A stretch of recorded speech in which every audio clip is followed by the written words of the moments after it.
Hi there, welcome to FMCG by Alex. My name is Alex, and today I would like to talk to you about demand generation. So, first of all, research is key. Without research, don't even get started. So, first of all, you normally create a customer persona. What is a customer persona? A customer persona is, in essence, your ideal customer. So, who are you selling to? Usually, marketers are actually giving this person a name. So, this is Lucy. Lucy is 30 years old, has two kids, lives in a suburban area, shops here. This is her favorite brand, etc., etc. So, these are representing like an ideal customer or a segment of customers, basically. So I'll go into customer segmentation later, but this is basically what most FMCG brands are doing. Most marketers are doing to identify who to sell to, because that also gives you insights in like, hey, Lucy is someone who might like pop music or listens to certain radio stations or watches certain TV stations or is a Netflix, maybe doesn't watch any TV or listen to radio, but more watches Netflix or shops at certain locations. Now, that could be something that you can use if she goes to a spa quite often or whatever. So, depending on your product, of course, you can look at these correct characteristics and use them to market to her. Then you need to map your competitors and their offerings. So, this sounds very obvious, but a lot of companies are not doing this or not doing this properly.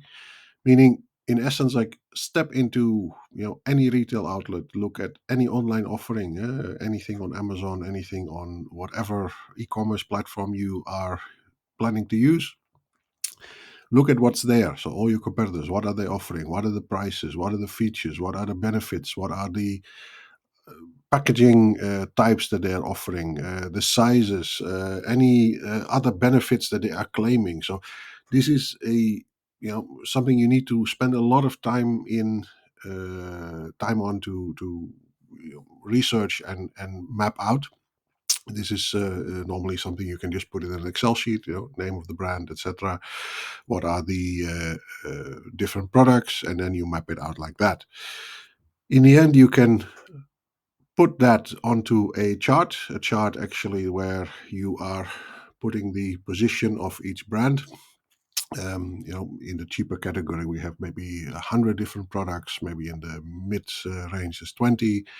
In the premium range, there might be 10. So, this is where you need to be, where is actually the room in the market. So this also includes like market size and trends. You can find this information very easily online. And normally, just a tip, ChatGPT or any other AI text-based model actually will be able to do this hard work for research for you. Just asking them what to do, will yield a lot of information. You have to always ask, though, when you get this information, how accurate is this? And what are the sources? So, in the end, the sources normally are easily traceable. If there are no sources, then it might also be hallucination from, an AI model. We're not there yet. So, in the essence, but this can save you many, many hours of hard work and research.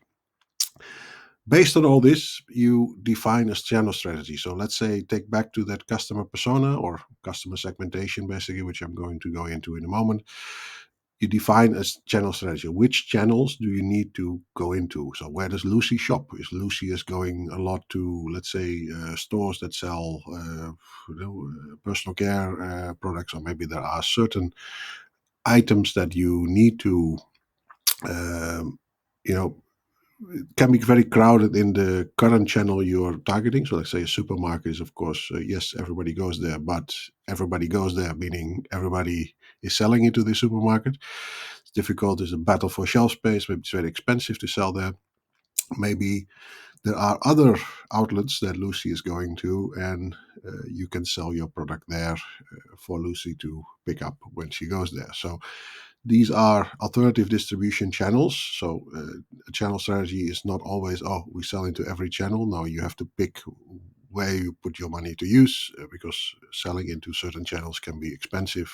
Other channels may be less expensive. But I mean, everywhere where you're putting stock, putting product on the shelf. It has to sell, it has to move basically. And in the end, there are a lot of examples for this. So just to give you an idea, like we had in Indonesia with Uvit, which is a gummy vitamin brand. We had a very successful time selling into non-food outlets. So let's say Ace Hardware, which is, the name says it already, is a DIY store basically. Mr. DIY, which is a very big Asian do-it-yourself store. So these outlets actually sold massive amounts of gummy vitamins, and we were the only ones there, as opposed to pharmacies where all of the other brands were there. We also were doing very well there, but yeah, you are fighting with hand and foot against other brands for shelf space, and they're all moving into that direction because moving into that channel because that was the channel where consumers are looking for their product. Sometimes picking a channel where the product is not expected to be found can be a big benefit. Especially if you're the only one. So that is actually something that happened in the Netherlands as well. There was another gummy vitamin brand that uses, for example, hairdressers, a lot of barbershops and hairdressers for their distribution. You have a lot of non-traditional channels, as they call it here in the Netherlands. In Europe, you basically where you are selling things as an impulse product. Packaging has to fit. UVIT as a packaging format was quite attractive. For the kids products, they had quite an interesting packaging with a monster face on the front. Funny monster face, not scary. But I mean, that's something that the people behind that brand were very smart in going into that direction, and the channel strategy fit that bill. So to look which customers are going where, which customers are, and it's not always obvious. Sometimes it requires a little bit of experimenting, but defining a channel strategy by going for common sense and saying, look, my customer is this person, he or she is going to shop there. That already helps a great deal in limiting the experiment to different parameters. Then customer segmentation in general. I should maybe identify this as the core of this creating a customer persona. Customer segmentation is basically like, look, who are we selling to? Are we selling to price-sensitive customers? Are we selling to premium customers? So is price a big, an important issue? There's probably a lot of mass market potential there. Premium, however, people are less price sensitive, but maybe the quantities are smaller. So these are things where you need to look at playing around. So you have this, they call it the SES brackets, basically. SES brackets, income brackets, so A, B, C1, C2, and D, and E. And also there's an F income bracket. So coming from A being the most premium consumer, and then you go down to people who are maybe living below the poverty line. So usually the cutoff line is somewhere between C1 and C2. So D is definitely people who are living under the average poverty levels, basically. So C1, C2 is where you are looking at, maybe people who are still shopping in a modern market setting, basically. So customer segmentation can also mean, am I marketing to men? Am I marketing to women? The thing is, the core message here is like, don't just machine gun and aim at everybody, because in the end you will reach no one. If you are not targeting your brand to certain people. So if you look at a very successful story in Indonesia, Indonesia is primarily a Muslim country. So I think 85 to 95% of the population, or maybe not 95, but let's say 85 to 90% of the population is Muslim. So there was a very successful brand called Wardah. They are still very successful. They are probably the most successful brand, but they came almost out of nowhere with this when they positioned themselves as the first halal brand. Halal is very important for Muslims. Now, in essence, a lot of products actually are halal. Most of the cosmetics were halal, actually, because in Indonesia you have to have this halal certification for that. But they position themselves as the halal brand, basically. So, and They showed TV commercials and ads with women with a headscarf, with a jilbab, as they call it. This is the Muslim headdress for women covering their hair. Um, to really emphasize, like, look, we are for Muslim women. It's not forbidden for anyone else, obviously, to use the product, but they made a choice to really market to Muslim women. You have other examples like South Africa, where there was a brand of cosmetics that really marketed really to the townships, the let's say the segregated black community townships, basically at that time. It's already there's no more segregation there, obviously, but I mean, at that particular moment, it was a very underserved market because black people in South Africa, they were basically second-class citizens. They didn't have the same rights as white citizens, basically Caucasians, and to market really to this customer segment, it's like underserved. You have to, of course, make sure that people can buy it. So the distribution was there because of segregation. They were not allowed in certain areas where maybe other brands were sold. So this posed a lot of problems, I think, to get the product to the consumer, and also really market to, okay, this is your brand, this is for you guys, like, it's not for everybody, but this is really for you. And this became a very big success. I think the brand is still very successful today. And just to give you an impression, there are a lot of examples like this where people were creative in finding other, really being more specific, more narrow towards, I need to focus on this group of customers, and maybe I'm alienating other customers by doing that, but that really helps you narrow it down. If you market to everybody, say, oh, this is actually for everybody. I'm not saying that this is for cosmetics brand for Asian people, for example. Now, Asian people might, on one hand, maybe use very, um, you know, general brands, so like general brands that are used for by everybody. But if you say, oh, this is specifically for Asian people, and why? Because Asian skin tones need a certain color palette, for makeup or something like that. Now, that could be a very compelling reason for people to say, oh, okay, so these people really target us, and they know what we need. They have studied this. They customer segmentation is basically for that. So the benefits are really for me. Now, there you are uh, displaying a perfect example of customer segmentation of, it's not for everybody, it's just for a select group of people.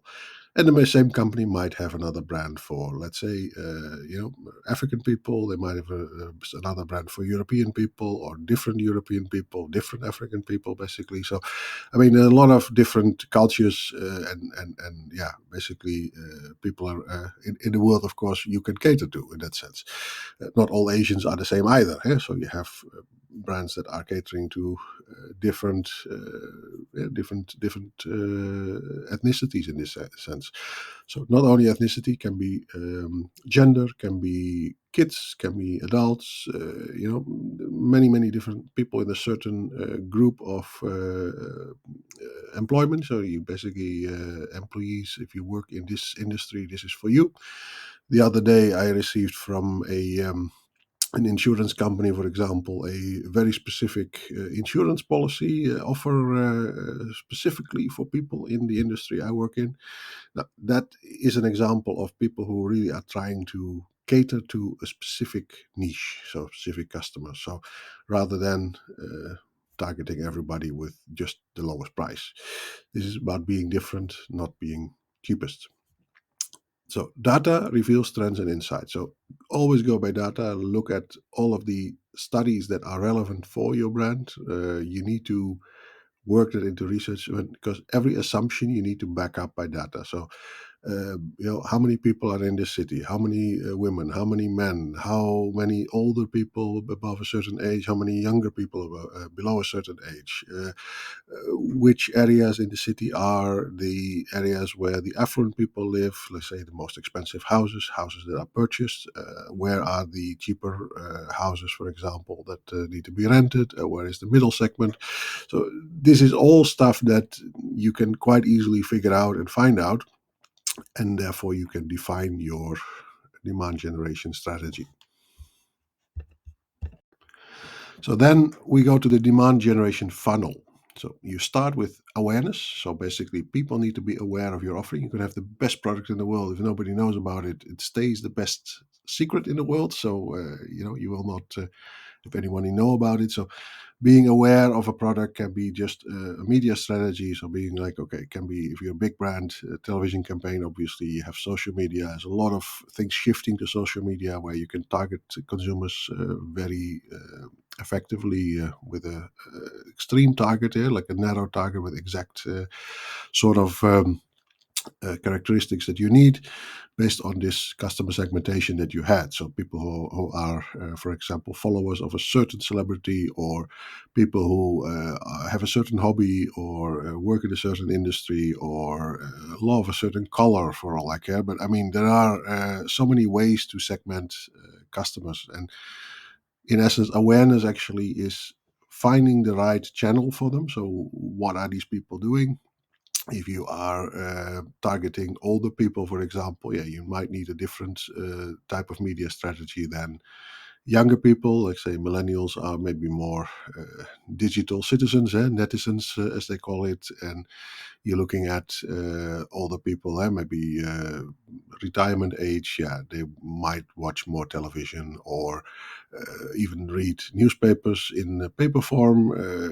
This is something that the way to reach these people is different, and they also have a different set of considerations, obviously. So the awareness actually that you need to achieve can be from various angles. So if you're looking at online, especially working with influencers, can be also a way to sway people to come and let's be more aware of this product of yours, basically. So it's not just talking about features. It's just basically, okay, we're there. This is what it does. This is for you. You create the image around it. So then the consideration that you leverage all of the in-store promotions. So in the end, availability inside the stores. Then you do sampling, you do taste tests, you do if it's a non-food product, maybe you are giving out small sachets of something, like to try at home. So try before you buy type of thing. Is the consideration where you really are converting the awareness to a consideration moment, where you are looking at consumers to trial the product, to make it part of the set of products they are considering. Then this is the holy grail, of course, conversion. So you are converting consumers to buying. So trial purchase can be promotions, can be buy one get one free, or buy this get a gimmick, or whatever, basically. So this conversion can also be online. So if you look at converting consumers from a direct call to action, okay, try it now, try it, get this product now, and when they are users, when they use it once or twice, you hope, of course, to turn them into loyals.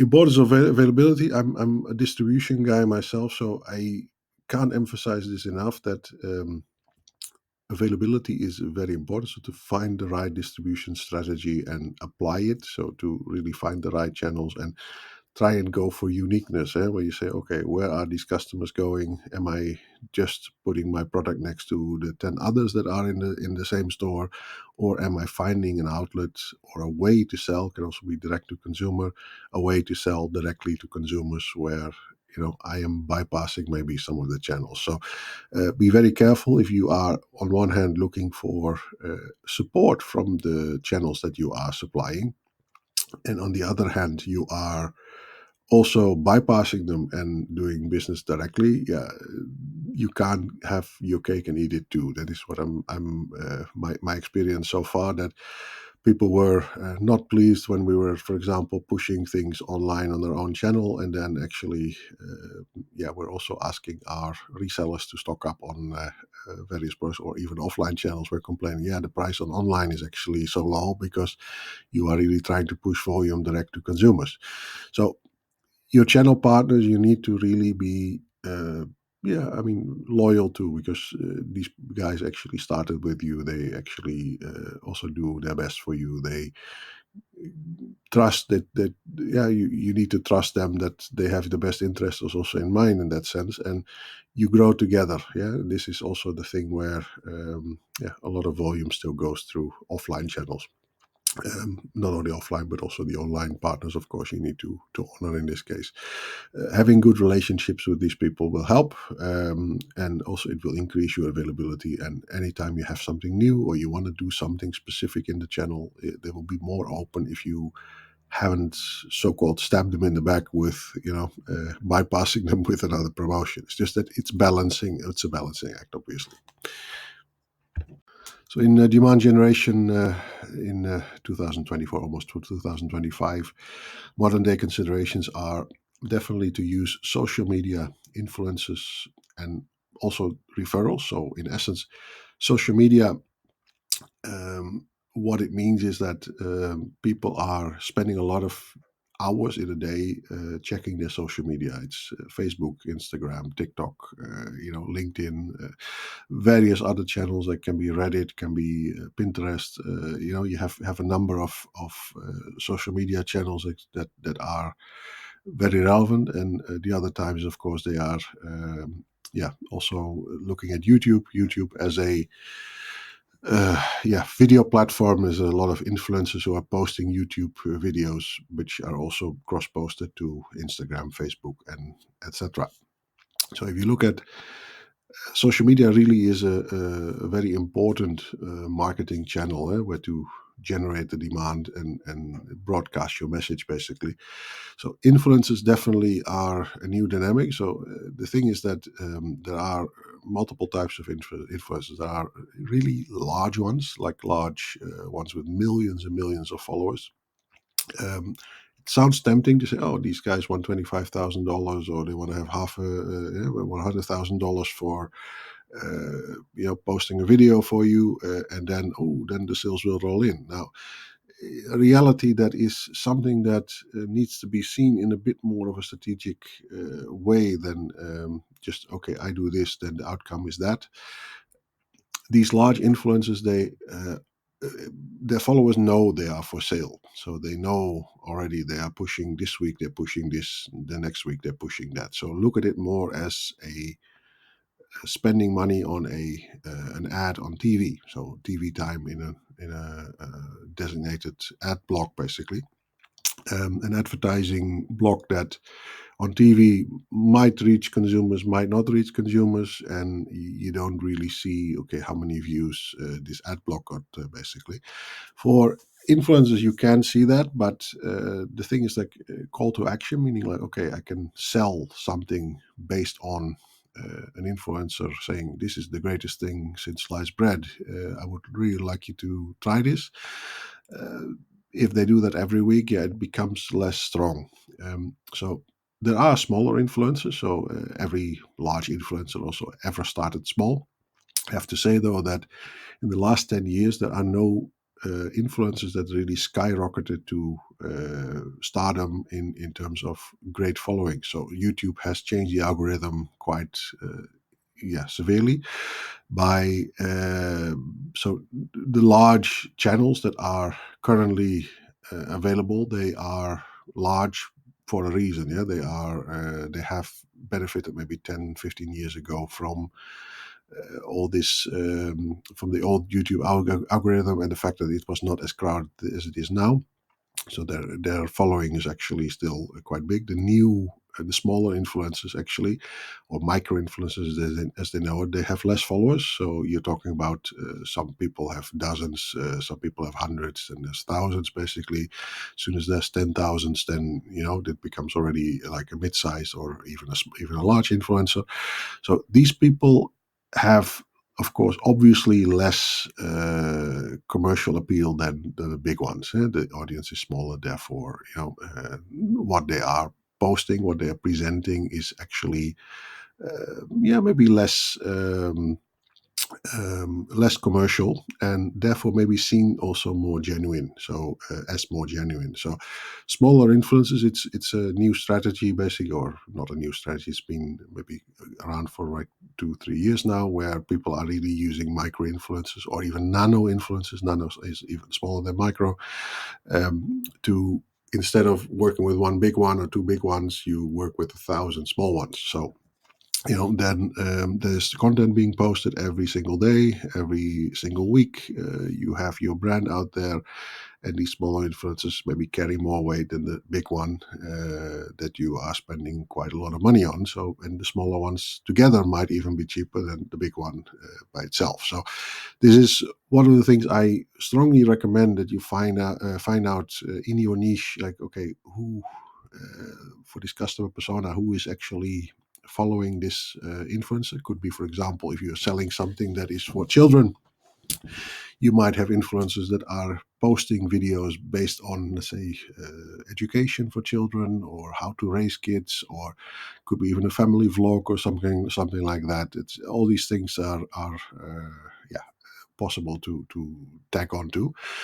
Then, besides influencers, of course, very important is referrals. Spending quite a lot of time on explaining this, I noticed, but referrals actually. So, who do you trust even more than, let's say, an influencer or a micro influencer that you're following? It's usually friends and family. So, friends and family are the people who are referring products to you. So, how often have you bought a product? Hey, you should try this because they have a new flavor of this. Or, hey, I've used this, it works really well for me. So referrals from friends and family are probably the most valuable ones, but also, of course, it requires the most work. So if you have a system in place to do these referrals, okay, so if you refer a customer, for example, use a referral code, then you get maybe something or a discount on your next order yourself, or you get some free product of some sort of reward or bragging rights or whatever, basically. So these referrals actually are very powerful in basically increasing your number of customers, and that is something you can apply very well online. So we've done this in the past quite often in the companies I've worked, where referrals were really boosting the sales overall, because eventually you're working with online, you're trying to work with partners. So you have a couple of platforms that you are putting together on like the big platforms where the traffic is, and then you have your own platform. Your own platform might not be big, but eventually you want to convert everybody from these other platforms to your own platform, for the simple reason that when you do that, the data that you capture, so you have this customer is your customer, so you can target them very intensely and precisely with whatever you want them to target. So it can be as simple as, and it sounds maybe a little bit unethical when I say this, but when you are using, for example, Amazon as a platform, you someone buys something from you through Amazon, but you also have your own web shop. Now, you supply the product to the customer, and then you have a special offer by next time you buy, but then you can buy from xyz.com, for example, which is my web shop. If you order from there, you can get something free, or you have some sort of benefit, basically. I wouldn't go into head-to-head price competition with Amazon, because, again, like I mentioned before, they are a channel partner. You need to also be ethical about it when you are looking at. They might boot you from the platform if you are doing this too often. But I mean, eventually, customers are need to be converted from these partners to your own platform, because you might also earn the most on those customers that are buying directly from you. So this is where these referrals come in. So this is actually where you can really, yeah, kickstart or rocket fuel this referral and get your own platform going. Then uh, in this day and age, also sustainability and environment are very hot topics. So how you position your brand. So is it, for example, again with this customer persona in mind, is Lucy someone who is very environmentally conscious? Is the country where you're marketing, let's say the Netherlands, I'm from the Netherlands, so let's say in the Netherlands we are sustainability freaks. The rest of the world, not so much, I noticed, but in Holland, everything has to be sustainable, everything has to be, reusable, recyclable, etc. Germany also has quite a strong culture for that. They have let's say, and if you look at countries like, for example, Austria, where this is bio products, natural, organic bio products basically are very important. Now, if you look at a market like Indonesia, for example, yeah, it's still less. Price is maybe still something, or packaging, or the way it's luxurious packaging, etc. But you see already the higher segment, the premium segment, where these things start to become more important. Oh, is this packaging biodegradable? Is it sustainable? Like, is it who is actually the farmer who made this? Is this actually certified that this farmer got a fair price for the product? All these things are very obvious already in Europe and North America, where